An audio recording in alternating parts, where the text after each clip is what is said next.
આ વલ્ભાખ્યાન એવો સાગર છે કે જેમાં પુષ્ટિ માર્ગના 5 તત્વોની ચર્ચા થઈ છે. પહેલું તત્વ શ્રી મહાપ્રભુજી,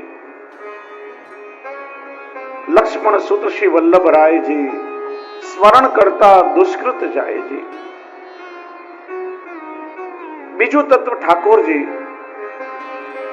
છઠ્ઠાખ્યાનની પહેલી કડી, સગુણ સ્નેહી સામળા વાલા અહર્નિશ દર્શન આપોજી, પરમ સુખ દેવાને કાજે વ્રજ મંડલ સ્થિર કરી સ્થાપોજી. પુષ્ટિ માર્ગનું ત્રીજું તત્વ શ્રી યમુનાજી, પ્રથમ આખ્યાનની 9મી કડી, જ્યાં સરિતા ચામી કર મણિગણ ઉભય બદ્ધ સોપાન, કમલ કુમુદ નાના અલી સુંદર મધુક કરે ત્યાં ગાન. પુષ્ટિ માર્ગનું ચોથું તત્વ રજભૂમિ, પેલા આખ્યાનની 8મી કડી, જ્યાં શ્રી વૃંદાવન આદિ અચલ શશી શરદ રેણુ બહુ વેશ, વન દેવી પદ કુમકુમ મુખ સુખ પરસે રંગ વિશેષ.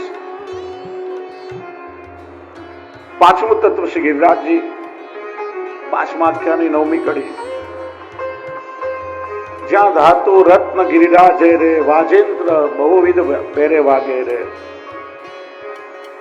પુષ્ટિ માર્ગના 5 તત્વની ચર્ચા વલ્ભાખ્યાનમાં છે.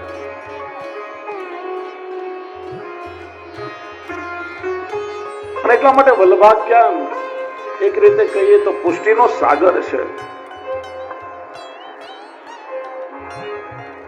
શ્રી મહાપ્રભુજી, શ્રી યમુનાજી, શ્રી ગુસાઈજી, શ્રી ગિરિરાજજી, વ્રજભૂમિ, શ્રી ગુસાઈજીનો સમગ્ર પરિવાર, વલ્લભ કુલ પરંપરા, ઓજી બેટીજી, આ બધાની ચર્ચા ગોપાલદાસજી કરી અને છેલ્લે શ્રી વલ્લભ કલ્પદ્રુમ બોલ્યો.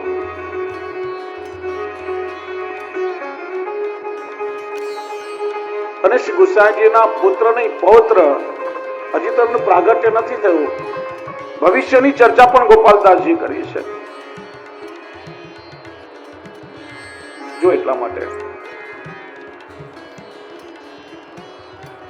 ભાગવત તો સંદર્ભી લઈએ તો વાણી 2 જગ્યાએ પ્રગટ થઈ છે.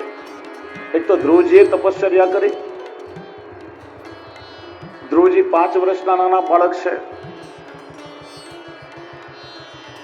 શ્રી યમુનાજીના તટ પર તપ કર્યું. શ્રી યમુનાજીની કૃપાથી ઠાકોરજી જલ્દી પ્રસન્ન થયા.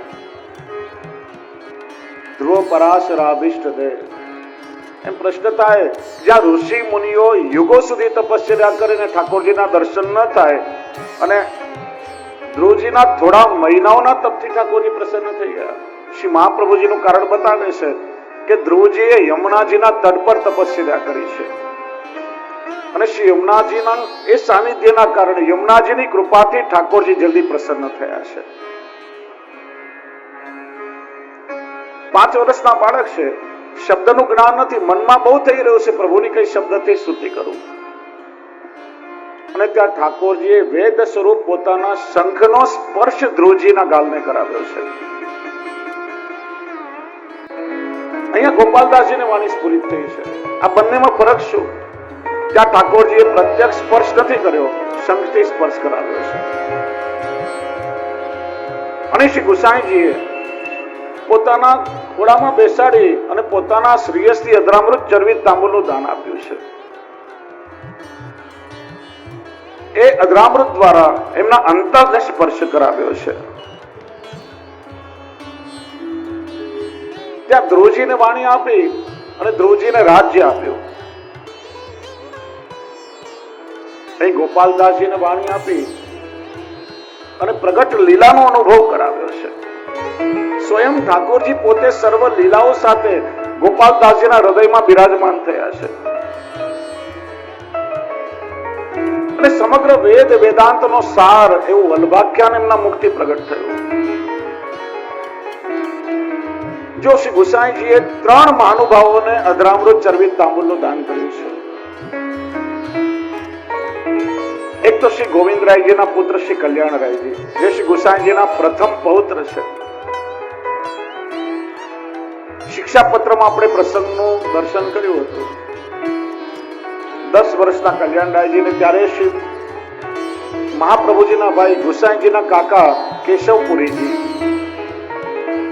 જેમની સંન્યાસી પરંપરા હતી, મઠ હતો, ખૂબ વૈભવ હતો, પણ કોઈ યોગ્ય ઉત્તરાધિકારી નહીં. એટલે શ્રી ગુસાઈજીને યાચના કરવા આવ્યા અરબી પાસે,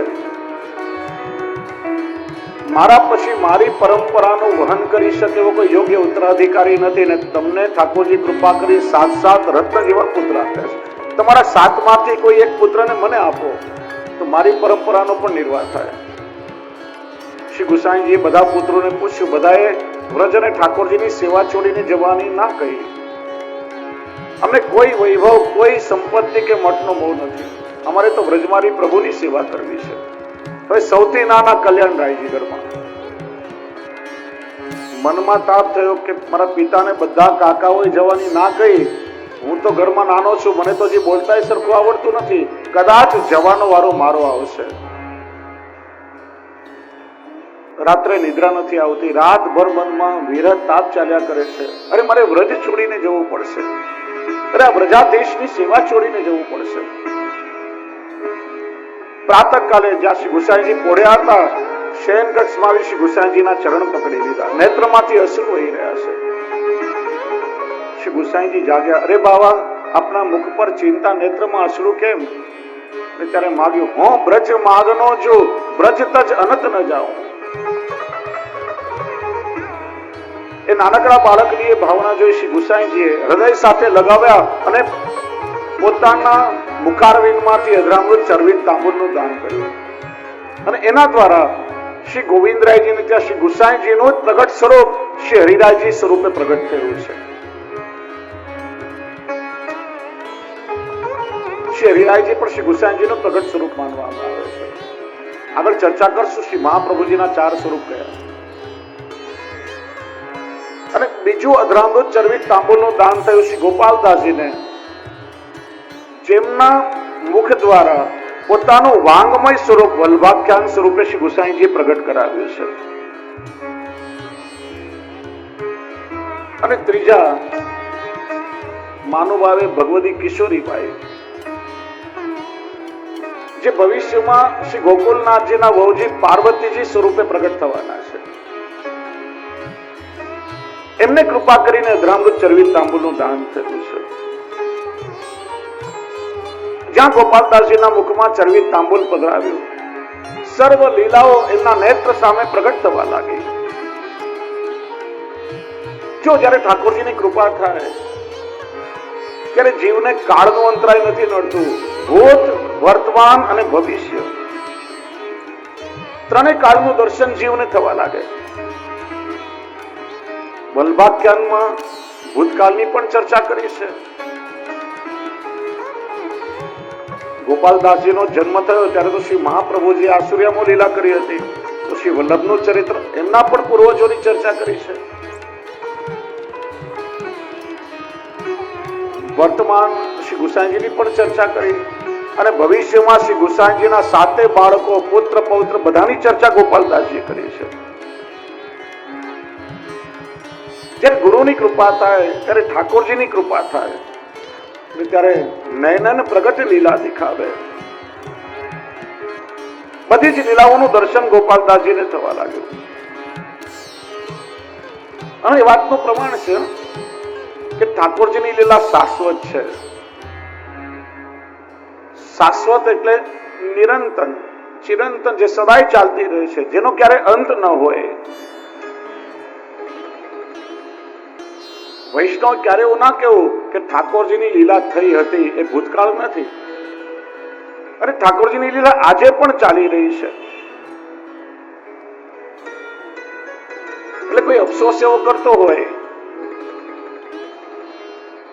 કે પ્રભુએ આ લીલા કરી, એ સમયે હું ત્યાં નહીં હતો. પ્રભુની કૃપા થાય, આજે પણ લીલાઓનો અનુભવ જીવને થઈ શકે. જેમ શ્રીમદ ભાગવતમાં વ્યાસજીએ ભૂતકાળ, વર્તમાન કાળ અને ભવિષ્યકાળ ત્રણેયની ચર્ચા કરી છે. કેમ કે પ્રભુની લીલા, પ્રભુનું ધામ, આ બધું શાશ્વત છે. એને કાળના પ્રતિબંધો નડે નહીં.